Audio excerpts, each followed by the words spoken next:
റയീസുൽ ഉലമ ഉസ്താദ് എന്ന് പറയുമ്പോൾ അതൊരു വലിയ മഹാമനുഷ്യനാണ്.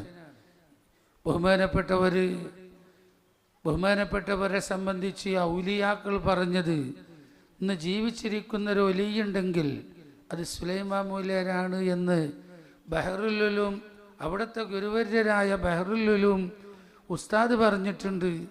അതുപോലെ തന്നെ ബഹുമാനപ്പെട്ട വടകര മമ്മദാജി തങ്ങൾ പറഞ്ഞിട്ടുണ്ട്. അതുപോലെ കുണ്ടൂർ ഉസ്താദിനെ പോലുള്ള ആളുകളൊക്കെ സുലൈമാൻ മൂല്യരെ തൊള്ള അത് തീയാണ്, ആ തൊള്ളിയിൽ നിന്ന് വന്നാൽ അത് മുഴുവനും ഇവിടെ സംഭവിക്കും എന്നൊക്കെയുള്ളൊരു അംഗീകാരം മഹാന്മാരൊക്കെ പറഞ്ഞ വലിയൊരു വ്യക്തിത്വമാണ് നമുക്ക് ഇവിടെ വന്ന് ദുആ ചെയ്ത് തന്നിട്ടുള്ളത്. അത് ഈ മജ്‌ലിസിനുള്ളൊരു അംഗീകാരമാണ്, ഈ സ്ഥാപനത്തിനുള്ളൊരു അംഗീകാരമാണ്.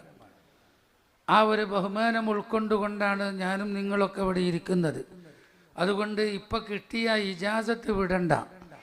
വലിയ മഹാന്മാരുമായി വലിയൊരു അഭേദ്യ ബന്ധം ചാപ്പനങ്ങാടി വാപ്പുലരി പാപ്പയെ പോലുള്ള ആളുകൾ, വാക്കെ ഉസ്താദ് തന്നെ, ബഹറുൽ ഉലൂം ഉസ്താദ് തന്നെ ഒരിക്കൽ എന്നോട് പറഞ്ഞു, അവിടെ കോളേജിൽ ഒരു അല്ലറ ചില്ലറ പ്രശ്നങ്ങൾ ഉണ്ടായപ്പോൾ എന്നോട് വാപ്പുലരി നേരത്തെ പറഞ്ഞിട്ടുണ്ട്, സുലൈമാൻ മൂല്യരെ കോളേജിൽ നിന്ന് ഒഴിവാക്കരുത് എന്ന് പറഞ്ഞിട്ടുണ്ട്.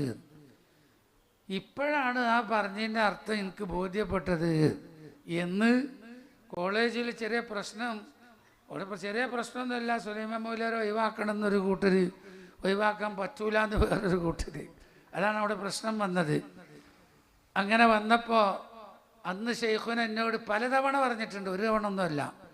എനിക്ക് മനസ്സിലായി ബാപ്പുലേര് അന്ന് പറഞ്ഞ ആ വാക്കിൻ്റെ അർത്ഥം. ഇങ്ങനെ ഒരു പ്രശ്നം ഇവിടെ വരുമെന്ന് ഞാൻ എപ്പോഴാണ് ഞാൻ മനസ്സിലാക്കുന്നത്.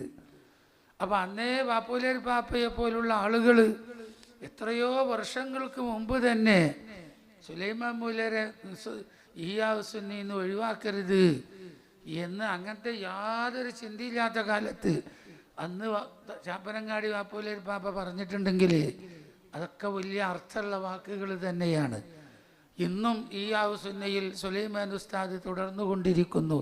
ഒക്കെ ഉസ്താദ് അതിനെക്കുറിച്ച് പറഞ്ഞത്, സുലൈമാൻ മൂല്യരെ ഒഴിവാക്കിയിട്ട് അവിടെ ഒരു കോളേജ് വേണ്ട എന്നാണ് എന്നോട് പറഞ്ഞത്. എന്നോട് പറഞ്ഞ വാക്ക് അങ്ങനെ, സുലൈമാൻ മൂല്യരെ അവിടുന്ന് ഒഴിവാക്കിയിട്ട് എനിക്ക് അവിടെ ഒരു കോളേജ് വേണ്ട.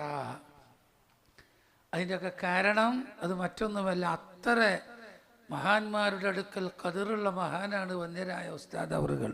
അള്ളാഹ് ആഫിയത്ത് കൊടുക്കട്ടെ, അള്ളാഹ് സിഹത്ത് നൽകട്ടെ.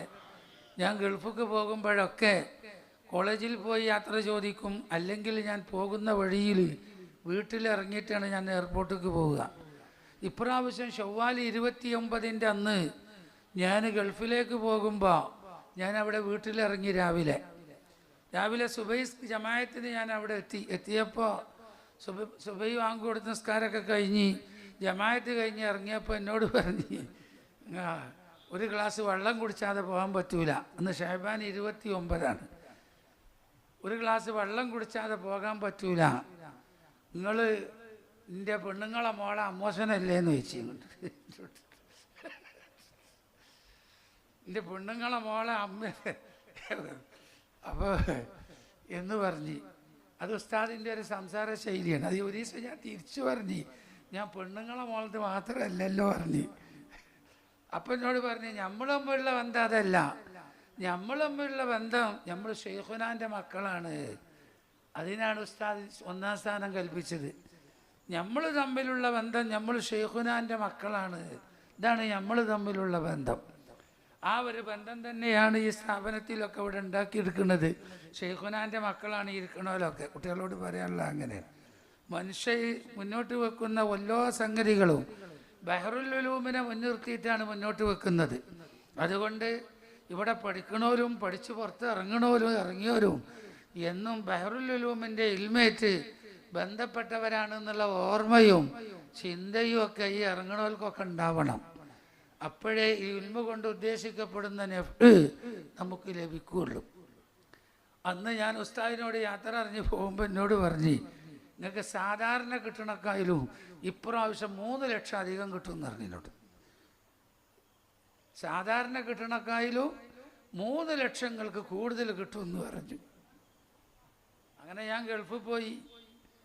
ഞാൻ പിന്നെ അങ്ങനെ ആരോടും നിർബന്ധിച്ച് പിരിക്കാൻ പോകലില്ല. അത് എൻ്റെ ഒരു പിരിവിൻ്റെ ശൈലി അങ്ങനെയാണ്. ആരോടും നിർബന്ധിച്ച് വാങ്ങലില്ല. അവിടെ അങ്ങനെ ബുദ്ധിമുട്ടുണ്ടെന്ന് പറയലില്ല. അവിടെ എത്ര ഇതുണ്ടെന്ന് പറഞ്ഞാൽ അങ്ങനത്തെ ഒന്നും നടത്തലില്ല. ഞാൻ നമ്മളെ സ്നേഹിക്കുന്ന ബഹുമാനിക്കുന്ന ആൾക്കാരോടൊക്കെ വിളിച്ചിട്ട് ഞാൻ വന്നിക്കണമെന്ന് പറയും. എന്നാൽ കാണാതെ പോയത് ഇട്ടാന്ന് പറയും. ചിലവർ പിന്നെ അങ്ങോട്ട് വിളിക്കാൻ ഞാൻ അങ്ങോട്ട് വിളിക്കും. അല്ല നിങ്ങൾ പോയിട്ടൊന്നുമില്ലല്ലോ, ഞങ്ങൾ പൈസ ഇവിടെ എടുത്ത് വെച്ചിട്ടുണ്ട്, അത് വാങ്ങിക്കാണ്ട് പോയാൽ മതി അറിയും. അങ്ങനെയാണ് ഞാൻ സാധാരണ നുസ്രത്തിന് പിരിവെടുക്കാറുള്ളത്. അത് എന്നോട് ബഹറുലും ഷെയ്ഖുന അന്നേ പറഞ്ഞതാണ്, ആരെ അടുത്തൊന്നും നിർബന്ധിച്ച് വാങ്ങണ്ട. അല്ല പൊരുത്തപ്പെടാത്ത പൈസ പോയി വാങ്ങും വേണ്ട. പൈസ പല പൈസ ഉണ്ടാവും. അല്ല ഇഷ്ടപ്പെടാത്ത ഒരു ഉറുപ്പ്യം പോയി വാങ്ങരുത്. അന്ന് ഷെയ്ഖുനാൻ്റെ ഒരു നിർദ്ദേശമാണ് ആദ്യമായി പറഞ്ഞയച്ചപ്പോൾ. അത് കുണ്ടൂർ ഉസ്താദും പറഞ്ഞു, ഈസലിട്ട പൈസ വാങ്ങരുത് ഇട്ടാറിന്. ഈസലിട്ട് പറഞ്ഞത് ഇത് പണ്ടാറടക്കം പറഞ്ഞ് ഇങ്ങോട്ട് കൊടുക്കണ്ടല്ലോ ചെലവില്, ആ പൈസ വാങ്ങരുത് എന്നാണ് അന്ന് ഉസ്താദ് പറഞ്ഞത്. അള്ളാഹു സുബ്ഹാനഹു വ തആല അവരൊക്കെ ദറജകളല്ല ഏറ്റി കൊടുക്കട്ടെ. അപ്പോൾ അപ്രാവശ്യം ഉസ്താദ് പോയപ്പോൾ പറഞ്ഞു 3 ലക്ഷം അധികം കിട്ടും. റമദാൻ 18 വരെ പിരിവ് എവിടെ എത്തിയിട്ടില്ല. സാധാരണ കിട്ടണതിൻ്റെ പകുതിയൊന്നും ആയിട്ടില്ല. റമദാൻ 18 ആയിട്ട് ഇനി പോരാൻ 10 ദിവസമേ ഉള്ളൂ. നോമ്പ് 28-ന് ഞാൻ പോരുകയാണ്. ആകെ 10 ദിവസമേ ഉള്ളൂ. ആ 10 ദിവസം കൊണ്ട് സാധാരണ കിട്ടാനുള്ളത് കിട്ടിയിട്ട് പോകുന്ന 3 ലക്ഷം അധികം കിട്ടി. അത് ഞാൻ വന്നേക്കാനെ പറഞ്ഞു 3 ലക്ഷം അധികം കിട്ടിയിരിക്കുന്നു. 3 ലക്ഷം അധികം കിട്ടിയ സന്തോഷമായി. റഹ്മാനായ